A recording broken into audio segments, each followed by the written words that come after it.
Palestinians were united in our resistance against the colonizer. And everybody from women's unions, teachers unions, resistance organizations, we're boycotting Israel. We're fighting against Israel. We're supporting all efforts to get the colonizers off our land. And that's why we support the intifada, because the intifada symbolizes unity, the intifada symbolizes resistance, the intifada symbolizes resilience, and the intifada symbolizes indigenous struggle against colonization. And this is why they hate that word.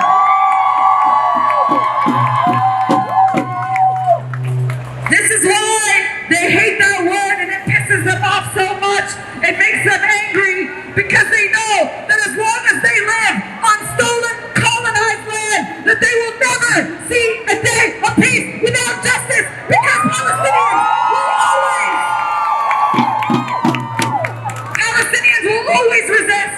And the people who understand the Palestinian struggle, the people who are on the side of the oppressed, who are on the right side of history, support Palestinian resistance by any means necessary, from the river to the sea. So this is why I want to hear you as loud as you can. I want to drown them out with the word that makes us the strongest and makes them the angriest. Intifada, intifada, intifada, intifada. Globalize the intifada. Globalize the intifada. Intifada, intifada. Intifada, intifada. Globalize the intifada. Globalize the intifada. Intifada, intifada. Intifada, intifada. Globalize the intifada. Globalize the intifada. Intifada, intifada. Intifada, intifada. Globalize the intifada.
The state of Israel must go.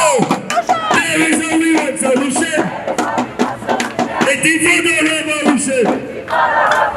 Intifada, intifada. Globalize the intifada. Intifada, intifada. Globalize the intifada. Intifada, intifada.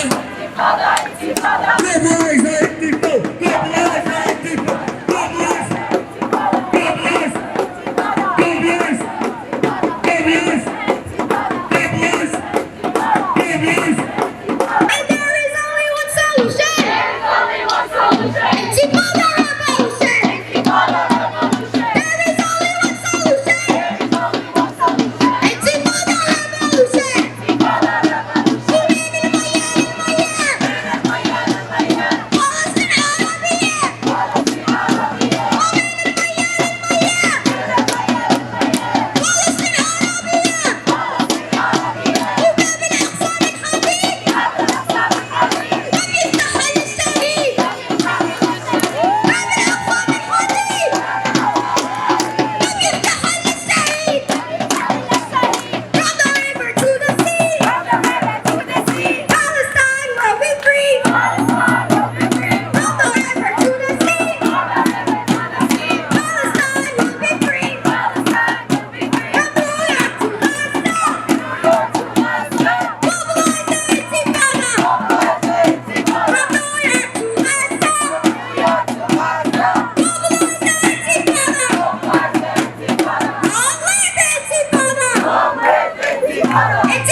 We will free Palestine. We will free Palestine. Within our lifetime. Within our lifetime. No justice. No peace. No justice. No peace. If we don't get no justice. Then they don't get no peace. If we don't get no justice. Then they don't get no peace.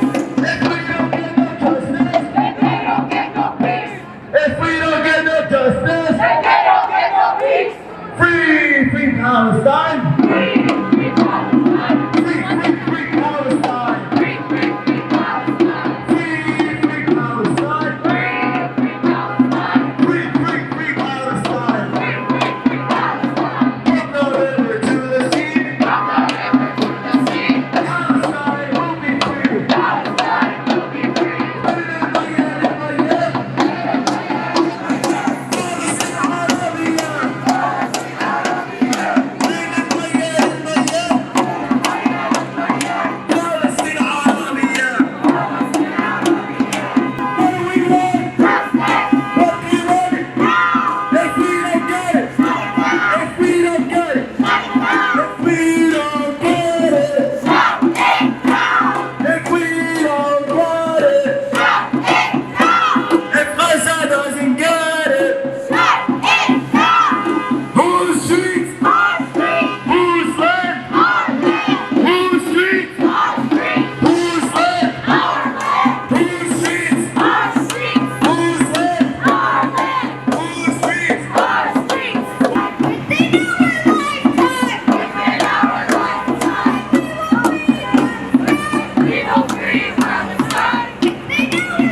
Free Palestine! Free Palestine! Free Palestine! Resistance is justified! Resistance is justified! When people are occupied! When people are occupied! Resistance is justified! Resistance is justified! When people are occupied! When people are occupied! And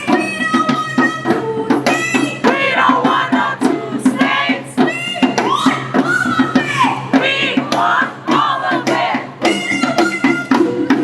We don't want no two states! We want all of it! And we will free Palestine! We will free Palestine! We will free Palestine! In our lifetime! Within our lifetime! And we will free Palestine! We will free Palestine! Within our lifetime! Within our lifetime! We will free Palestine! We will free Palestine! Within our lifetime! Within our lifetime! Free Palestine! Free Palestine! Free Palestine! Free Palestine! Free Palestine! Free Palestine! Free Palestine! Free Palestine! My turn! My turn! Repeat after me! Repeat after me! Repeat after me! Repeat after me! We're gonna get We're gonna get a lesson a lesson in history today in history today on who has been on who has been on the wrong side on the wrong of side history. of history. We're about to stop. We're about to stop. We're about to pass by We're about to pass by the permanent mission permanent mission of the Republic of Sudan of the Republic of Sudan to the United Nations. to the United Nations.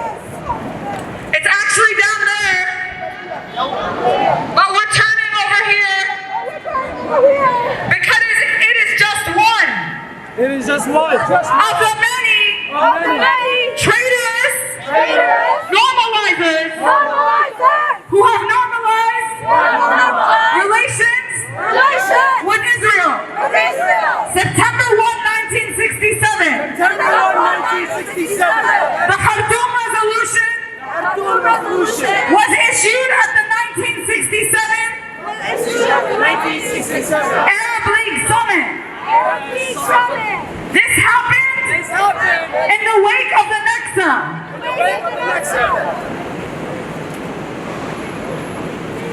In April 11, April 11, 219, 2019, Sudanese president Sudanese president is removed from power after 30 years. In October 2020, Israel and Sudan's unelected government announced the normalization of the diplomatic relations and opening an economic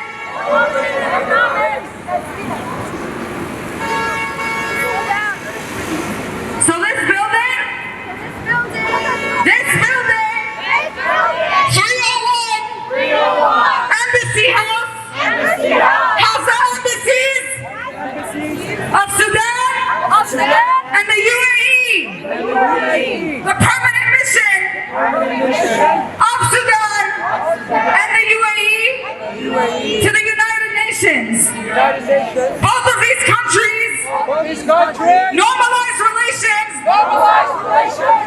with Israel in 2020. In August 2020, the UAE agreed to normalize relations with the Zionist state in exchange to buy U.S. military F-35 advanced fighter jets. They are making these deals to sell weapons, to buy weapons, and to facilitate imperialism and colonial domination of our people.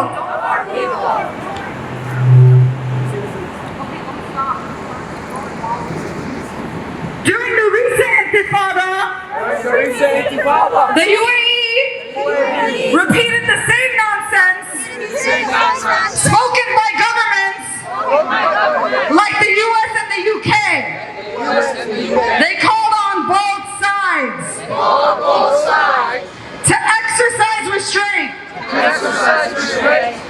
However, they did not show total support and solidarity with the Palestinian people.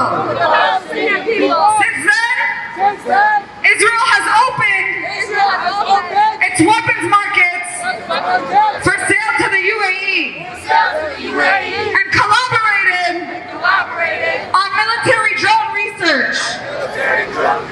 Can you all hear me? I'm just going to speak then. We also must speak about the UAE's assault on our brothers and sisters in Yemen. They have shamefully participated in the US-backed Saudi-led war that has murdered tens of thousands of people and left the country in a humanitarian catastrophe.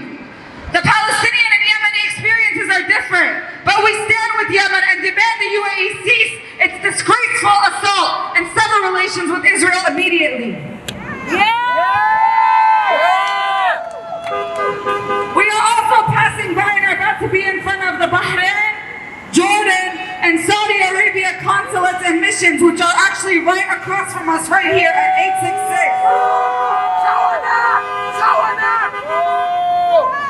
So we're going to stop here for a while and listen and learn about Bahrain and all of the other countries that have normalized relations with Israel. Bahrain formally recognized Israel in the same accords in October 2020. But in reality, the Bahraini monarchy has had unofficial intelligence and diplomatic relations for years with the enemy since 2011, at least. Bahrain, like the UAE and other countries, signed the shameful normalization plan and not exact one iota of concession in exchange. The siege of Gaza was not lifted by a millimeter. There were no prisoner releases. So for what reason then did the Bahraini monarchy sign the accords? In actuality, the monarchy is an entity that feels right at home among friends like Israel and the US. It has brutally repressed the people's movement for freedom for over 10 years. The monarchy rules over a people who do not benefit from the wealth of the country. And like the UAE, it has participated in the inhuman assault on Yemen.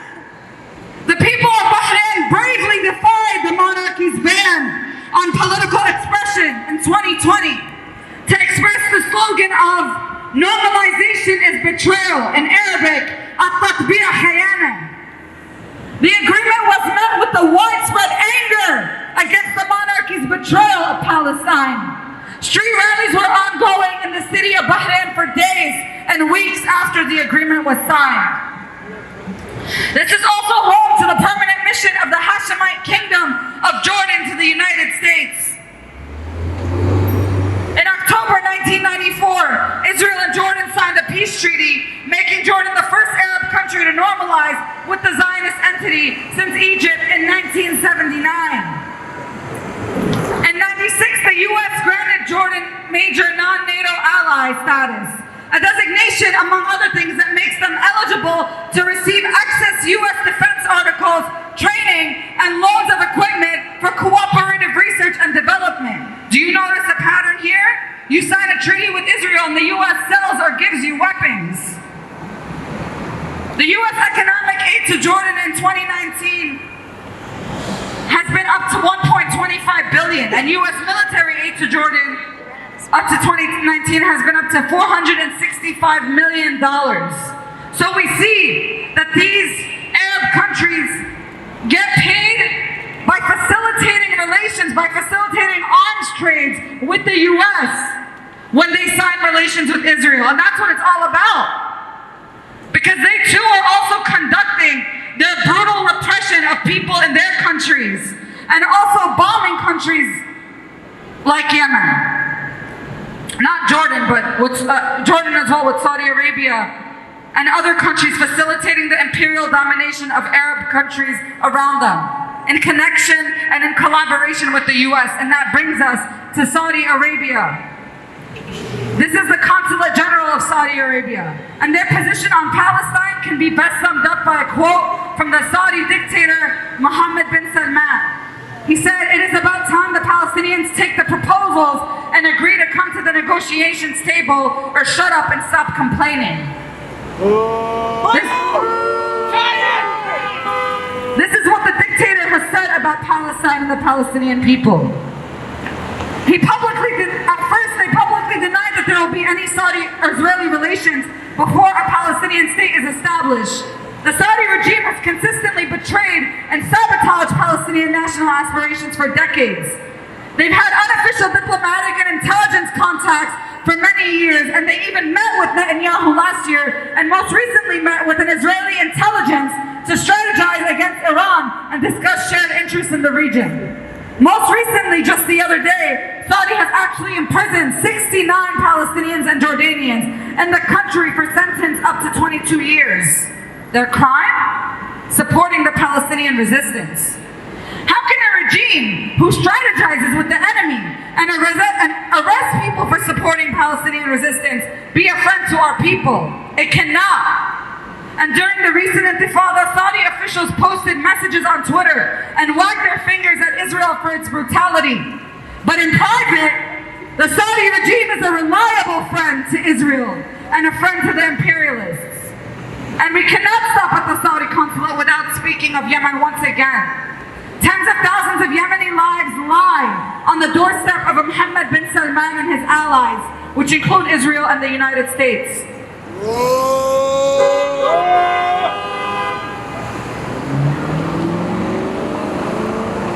We're now passing by the permanent mission of Egypt today, but it's a few blocks away on 304 East 44th Street. But on September 17, 1978, the Egyptian President Anwar Sadat and Israeli Prime Minister Menachem Begin signed the Camp David Accords, which led to the normalization of diplomatic relations between Egypt and Israel in '79. President Jimmy Carter promised Sadat $1 billion a year in military aid if he accepted the terms of peace with Israel. And today, Egypt receives $1.3 billion in U.S. military aid a year. The second most country in the world, only after what? You guessed it, Israel, of course, as per the terms of Camp David. The relationship between the U.S. and Egypt is built primarily on sustaining the 1979 Egyptian-Israeli peace treaty.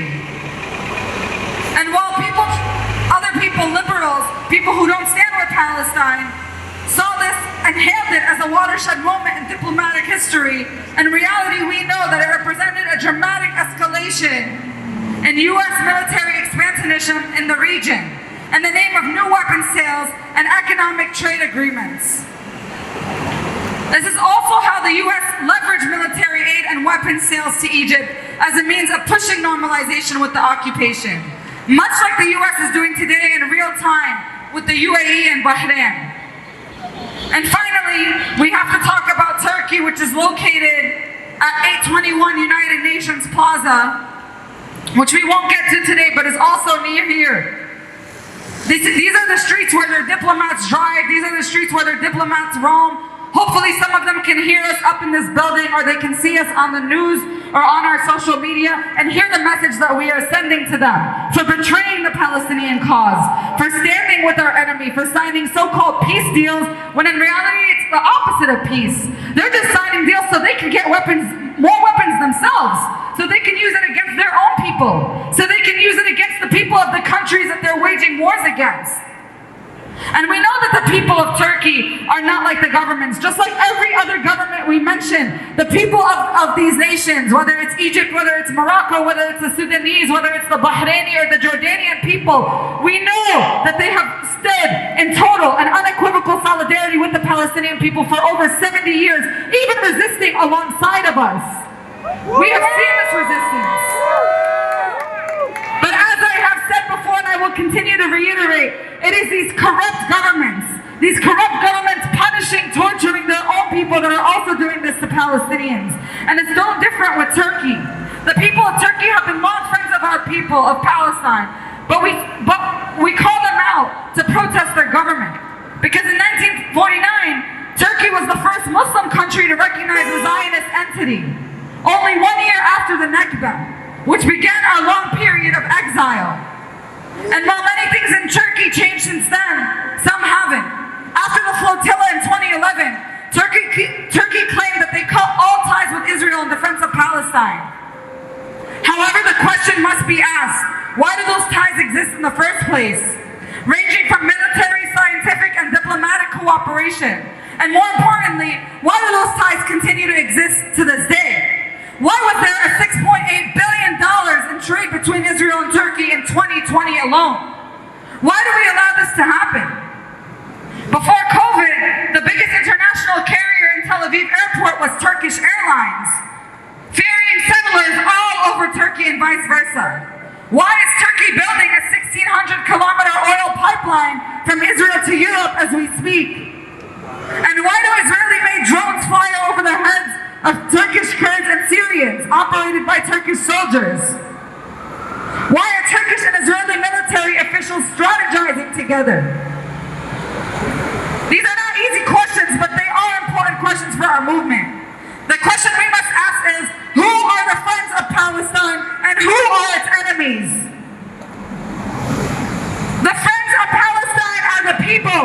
The friends of Palestine are the masses. The friends of Palestine are the oppressed.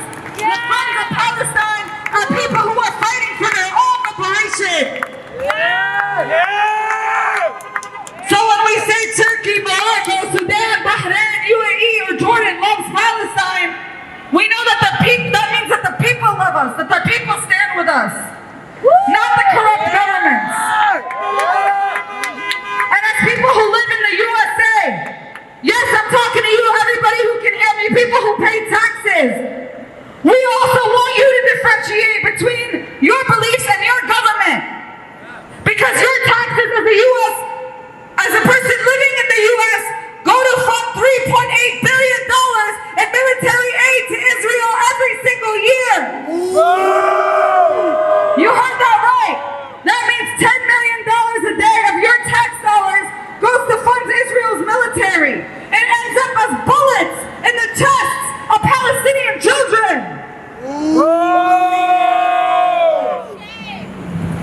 So if we don't support that, if we don't believe that Palestinians deserve to face genocide, if we believe that Palestinians deserve to live free of ethnic cleansing,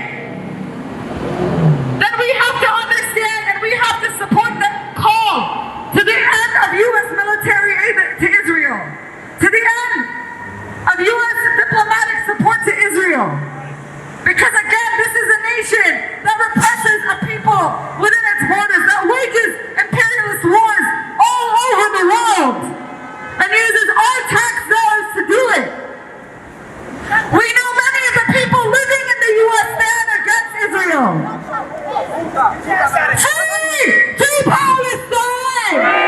Free Palestine! Free Palestine! Free Palestine! From the river to the sea! From the river to the sea! Palestine will be free! Palestine will be free! And we will free Palestine! We will free Palestine! Within our lifetime! Intifada! Intifada!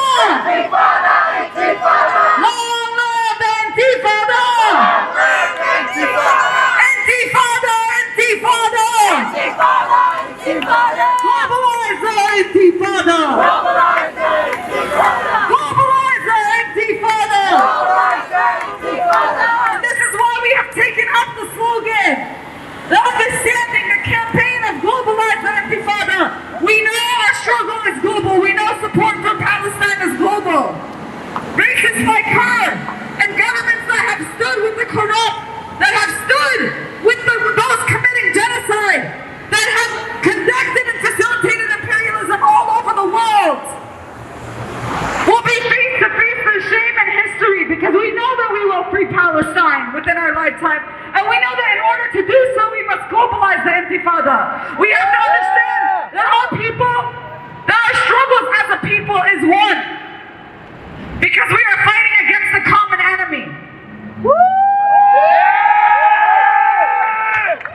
And we will continue to name and shame all those that make shameful normalizing relations with Israel, the entity responsible for killing hundreds of Palestinians this year alone. For injuring thousands.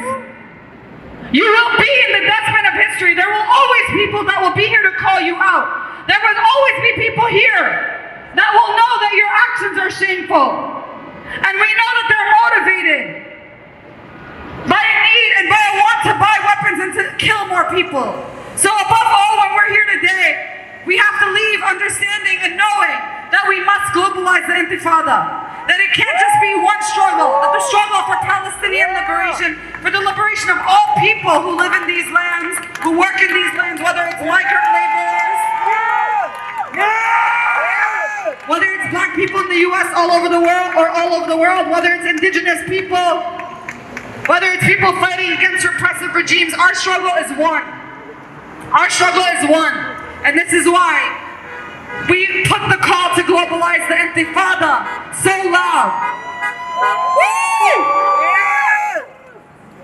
Because we want to make sure that message is loud and clear. We want to make sure that message is heard. And we want to come together. We have the Afghanistan flag. We have the Moroccan flag. We have the Jamaican flag. We have the Bangladeshi flag. Because we have the people on our side, so. Intifada! Intifada! Globalize the Intifada! Intifada! Intifada! Globalize the Intifada! Intifada! Intifada! Long live the Intifada! Intifada! Intifada! Long live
that you chanted with, that you chanted to globalize the intifada with. Because these are the people who are here fighting when it's not a church. These are the people who've been fighting and will continue to fight. Whether or not Palestine is in the headlines.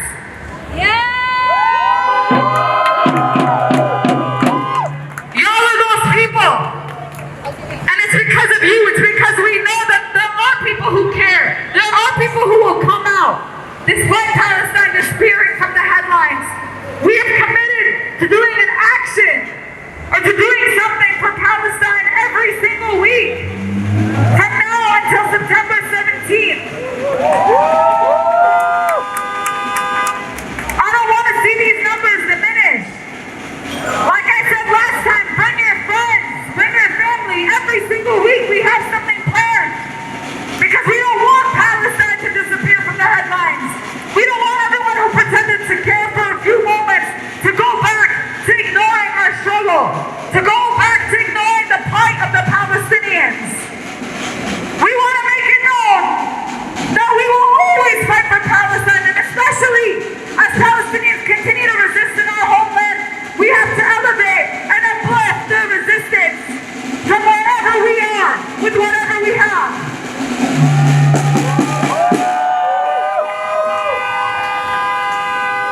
So again, thank you all for coming out today. We let these embassies know, and we'll be tagging them, we'll be posting them, we'll make sure that they see it one way or another. Whether or not they saw us from down here, I don't know if they're actually in these buildings with COVID, but we sent a message today about globalizing the intifada, and that we're going to come for anybody who stands against Palestinian resistance and Palestinian people, not just Israel, not just the US, but anybody.